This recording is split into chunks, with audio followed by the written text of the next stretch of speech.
السلام علیکم ناظرین، میں آپ کی میزبان تاج النشا تاجی حضرت بابا تاج الدین اولیاء رحمۃ اللہ علیہ چلہ شریف بھلائی چھتیس گڑھ سے۔ ویڈیو شروع کرنے سے پہلے بابا تاج الدین اولیاء رحمۃ اللہ علیہ کے چاہنے والوں سے میری گزارش ہے کہ ہمارا چینل تاج دربار تاج النشا تاجی کو سبسکرائب کر لیں تاکہ ہماری آنے والی سبھی اسلامک ہسٹری ویڈیو سب سے پہلے آپ تک پہنچ سکے۔ آباد شریف کی سنگ بنیاد حضرت بابا تاج الدین اولیاء رحمۃ اللہ علیہ شکردرہ رگھو جی راؤ کے لال محل میں ٹھہرے ہوئے تھے۔ ہزاروں کی تعداد میں مریدین، زائرین اور چاہنے والے روزانہ بابا حضور کی زیارت کرنے آیا کرتے تھے، جس میں ہر جاتی، ہر دھرم کے لوگ شامل رہتے تھے۔ بہت سے لوگ تو لال محل کے باہر ہی جھوپڑیاں بنا کر رہنے بھی لگے تھے۔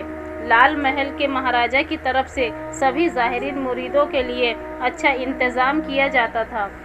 حضرت بابا تاج الدین اولیاء رحمۃ اللہ علیہ کی خدمت میں مریدین بہت ہی زیادہ تعداد میں چڑھاوا، روپیہ، پھل، مٹھائیاں اور بھی بہت کچھ لایا کرتے تھے۔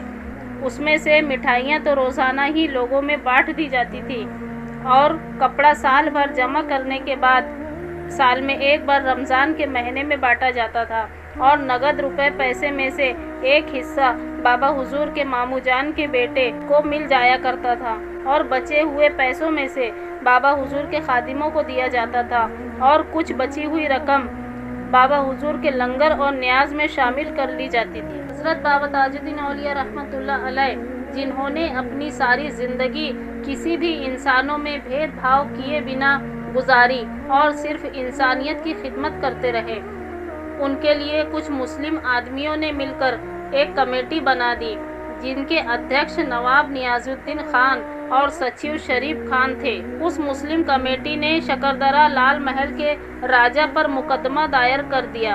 اس کمیٹی کا مقصد تھا کہ بابا حضور کو شکردرہ سے لے جایا جائے۔ مقدمے کا صلہ یہ ہوا کہ مسلمانوں نے اپنے جھوپڑے اٹھانا شروع کر دیے۔ تب نواب نیاز الدین خان نے 6 سے 7 ایکڑ زمین ان لوگوں کو جھوپڑا بنانے کے لیے دے دی۔ پھر جھوپڑے بننے لگے، جس میں سب سے پہلا جھوپڑا حضرت کریم بابا نے بنوایا۔ اس کے بعد منشی جمال الدین، منشی رشید اور حضرت بابا جمال الدین، اور پھر سبھی نے اپنے اپنے جھوپڑے بنوائے۔ اس بستی کا نام تاج آباد رکھا گیا۔ بابا حضور نے کتنی محنت اور مشکلوں سے گزر کر خدمت خلق کو انجام دیے اور انسانیت کا سبق دیا، اور اپنی خدمت میں کبھی کسی بھی دھرم کو آڑے آنے نہیں دیا۔ ان کے مرید ہی صرف آپس میں نہیں بٹے، بلکہ وہ تو بابا حضور کو بھی بانٹنا چاہتے تھے۔ حکیم ظفر حسین نے اپنے آپ کو بابا جان کی خدمت میں نچھاور کر دیا۔ مہاراجا رگھو جی راؤ نے حکیم اور ڈاکٹروں کو بھی بابا صاحب کی خدمت میں لگا دیے۔ ایک دن بابا جان کی طبیعت ناساز تھی۔ بابا جان محل کے باہر نکلے اور تاج باغ کے لوگوں کو اپنے ساتھ لیے اور ایک جگہ پر بیٹھ گئے۔ ایک مٹھی مٹی ہاتھ میں اٹھا کر فرمایا، مٹی یہی چاہتی ہے کہ میں یہاں ایک بنگلے میں رہوں، اور فوراً ہی دوبارہ فرمایا، جھوپڑی بھی چلے گی۔ یہ اس بات کا صاف صاف اشارہ تھا کہ وہ جگہ بابا حضور نے اپنی آرام گاہ کے لیے چن لی تھی، اور پھر آپ کا پردہ کرنے کا وقت بھی قریب آ رہا تھا۔ پھر اس واقعے کے بعد ہزاروں لوگوں کی بھیڑ بابا جان کی قدم بوسی کے لیے بےتاب ہونے لگی۔ حضرت کریم بابا آپ کے پاس بیٹھے ہوئے تھے کہ اچانک بابا حضور نے کریم بابا سے مخاطب ہو کر فرمایا، تاج العارفین کرام القاتبین کون ہیں؟ کریم بابا نے فوراً جواب دیا، حضور آپ کے سوا کون ہو سکتا ہے؟ بابا صاحب نے فرمایا، ہوں۔ پھر تھوڑی دیر بعد فرمایا، عید کا چاند دیکھا یا نہیں؟ کریم بابا فرمانے لگے، عید تو گزر گئی حضور، اب بقری عید آ رہی ہے۔ اس پر بابا حضور نے فرمایا، اب عید کا چاند نہیں دیکھ سکو گے۔ اس طرح بابا حضور نے ظاہر کر دیا کہ آپ اس دنیا فانی سے پردہ فرمانے والے ہیں۔ اب بابا حضور کی طبیعت دن بدن خراب ہونے لگی۔ وہ روزانہ شام کو شہر کی طرف گھومنے کے لیے نکل جایا کرتے تھے۔ پھر بقرہ عید کا دن آیا۔ بابا جان کے خدمت گزاروں نے بابا جان کو ہمیشہ کی طرح نیا جبہ، کرتا اور نئی پگڑی پہنانی چاہیے، مگر بابا جان نے منع فرمایا، اور اس دن بابا جان شہر کی طرف گھومنے بھی نہیں گئے۔ پورا مہینہ اسی طرح گزر گیا، یہاں تک کہ محرم کا چاند بھی نکل آیا۔ آخری تعزیہ۔ हजरत बाबा ताजुद्दीन औलिया रहमतुल्लाह अलैह का ये दस्तूर था कि हर साल मुहर्रम की 12 तारीख को हरे रंग का जुब्बा पहनकर वो करबला मैदान की तरफ जाते थे। उस दिन महाराजा की सवारी सजी होती थी। आगे आगे बाबा ताजुद्दीन औलिया रहमतुल्लाह अलैह और पीछे पीछे घुड़सवार हाथों में नेज़े उठाए चला करते थे। बाबा हुजूर के साथियों में मोहम्मद हुसैन बाबा, ख्वाजा मोहिउद्दीन की गाड़ियां भी होती थी। उनके चारों ओर मुरीदों का घोड़ा दौड़ता था। बाबा हुजूर की बग्गी के करीब 2 झंडा सवार अदब से चलते थे। उस साल मुहर्रम की 12 तारीख को बाबा जान करबला को तशरीफ ले जा रहे थे। शकरदरा से निकलते ही बाबा हुजूर ने अलमदार झंडा सवार से अलम अपने हाथ में ले लिए। उसी वक्त या हुसैन की आवाजें सुनाई देने लगी।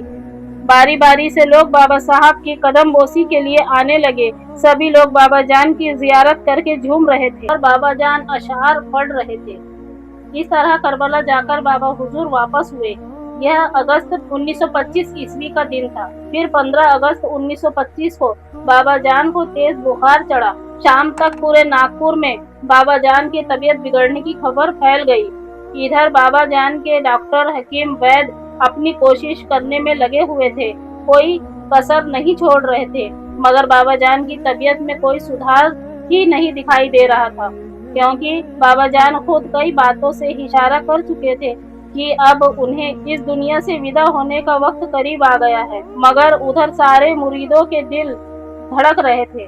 फिर बाबा हुजूर की तबीयत ज्यादा बिगड़ने लगी तो महाराज ने उनकी इजाजत लेकर ये ऐलान करा दिया कि जो बाबा हुजूर को आखिरी दीदार करना चाहता है वो आ जाए। फिर 17 अगस्त 1925 को बाबा हुजूर ने महाराजा को बुलाकर और तसल्ली देते हुए कहा कि किसी बात की कोई फिक्र करने की जरूरत नहीं है, क्योंकि मेरा बिस्तर यहाँ शकरदरा में हजारों साल तक रहेगा। उस समय लोगों का हुजूम भी वहाँ मौजूद था। फिर आपने सभी के लिए दुआ की और फिर अपनी आंखें मूंद ली। आपके चेहरे मुबारक पर एक अलग ही नूर था। बाद में जब बाबा हुजूर ने अपनी आंखें खोली तो महाराजा ने पूछा, मुलाकातियों को आने की इजाजत दे दी जाए? तो बाबा जान ने हंसकर फरमाया, इजाजत है। फिर हजारों की तादाद में जाहिरीनों का तांता लग गया। सभी जाहिरीन बाबा जान की जियारत करते और आगे को बढ़ते चले जाते और बाबा हुजूर आंखें मूंदे हुए खुदा की इबादत में मशगूल थे। फिर दिन भर ये सिलसिला चलता रहा। दूर दराज से आने वाले लोग जिन्हें जो भी सवारी मिलती उसी से शकरदरा की ओर बढ़ जाते।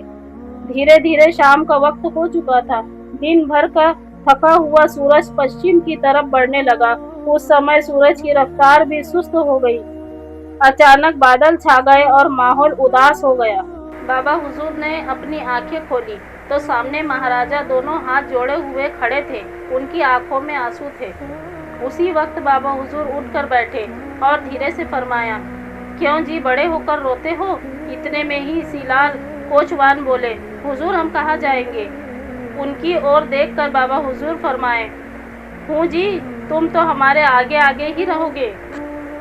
फिर बाबा हुजूर ने अपने सभी मुरीदों को मोहब्बत शफकत भरी निगाहों से देखा और तसल्ली दी और सभी के लिए दुआएं खैर फरमाई और अपने पलंग पर लेट गए।